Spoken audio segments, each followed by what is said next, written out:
Toastmaster, fellow Toastmasters and most welcome guests. Tonight I shall be telling you a story with a moral to it. This is a story based on my personal experience. It is a simple story, but one that has a profound message at the end which I hope you can grasp.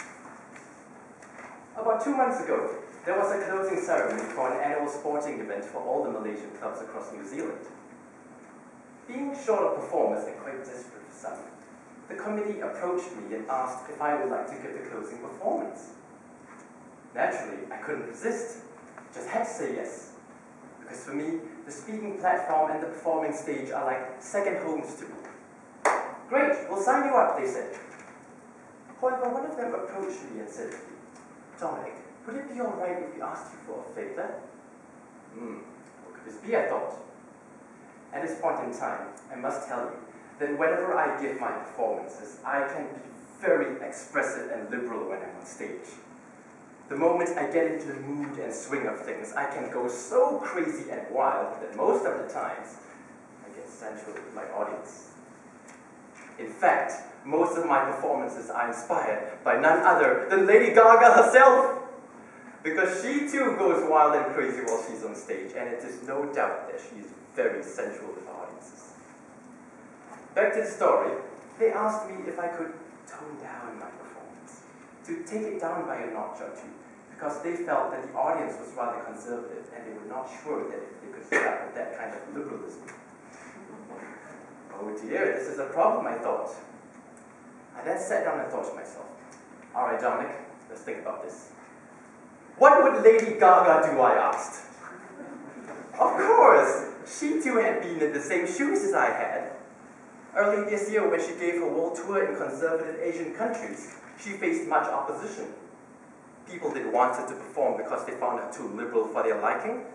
They found her music apparently conveying wrong messages to the youth, and they thought, the extremists at least, they thought that her music was satanic. However, did she let that stop her? No. She went ahead with her concert and gave it her utmost best. She went wild and crazy on stage, and it doesn't matter what the critiques say. Point is, the audience loved it. All because she chose to shine. That's it, Dominic, I told myself. That is what I'm going to do. I am going to go ahead with the performance and give it my best. I am going to go wild and crazy and shine on the stage. After a few days of rehearsals, the night finally came. As I walked on the stage, such a hush fell upon the audience. I picked up the microphone, took a deep breath, and sung my heart out. I'm on the edge, the edge, the edge, the edge. As my voice echoed throughout the room, I soon heard the audience start to clap in appreciation, and I could detect a few cheers here and there. The next song began to play. It was quite an upbeat song, one that made you want to dance and move in your seat. As I was singing to that song, I too began to dance on stage, encouraging my audience to do the same. Soon before I knew it, everyone was clapping along to the beat, and the cheers grew louder still. I decided to take advantage of that crescendo of the moment. I performed my trademark act, which was to get very sensual with my audience. I drove all night to make love to you. Well, what do you know? The audience loved it. They started cheering and shouting. I then thought, all right, it's really time to make them go wild. I pulled my microphone off the stand, and before I knew it, I found myself leaping off the stage into the sea of tables, where everyone was screaming and shouting in ecstasy. As I strutted along the room, still singing and dancing to that song, I saw everyone standing up from their seats with hands high in the air, screaming, "Here Dominic, pick me, pick me!" At this point in time, their cheers and screams were so loud that it was enough to bring the house down. As I made a loop around the tables, I spotted an empty chair in the middle of the room. I dashed that chair, and without a care in the world, I climbed onto that chair and started dancing in view of everyone. Put Put your hands up, dance with me, I screamed. Yes, I danced on a chair during a very formal event. So what?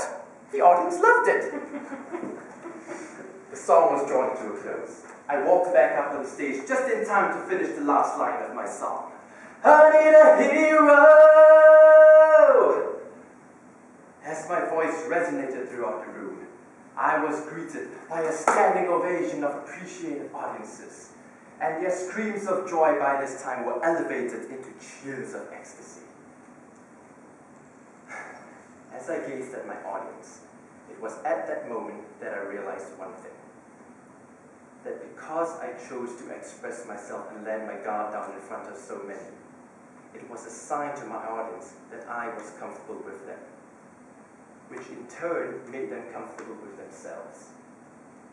Because I chose to shine, it gave them the courage to do the same. I hope now that you can see the moral of the story. Simply, that is, to shine.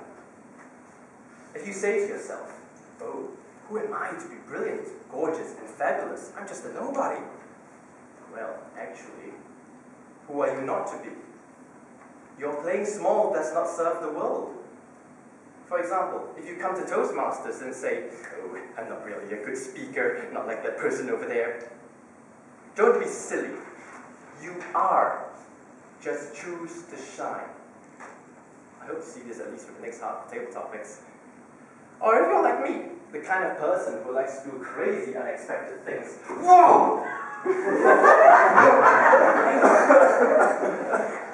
Well then, just do it. Just choose to shine. And when you do, you give people the courage to do the same. And that is an encouraging thought. Remember this, my fellow Toastmasters. We are all like stars. Stars that have our true fixed place in the glorious celestial heavens. And what do stars do best? They shine. 'Cause baby, you're a firework. Come and let your colors burst. Make them go, as you shoot across the sky. Choose to shine, my fellow Toastmasters. Thank you.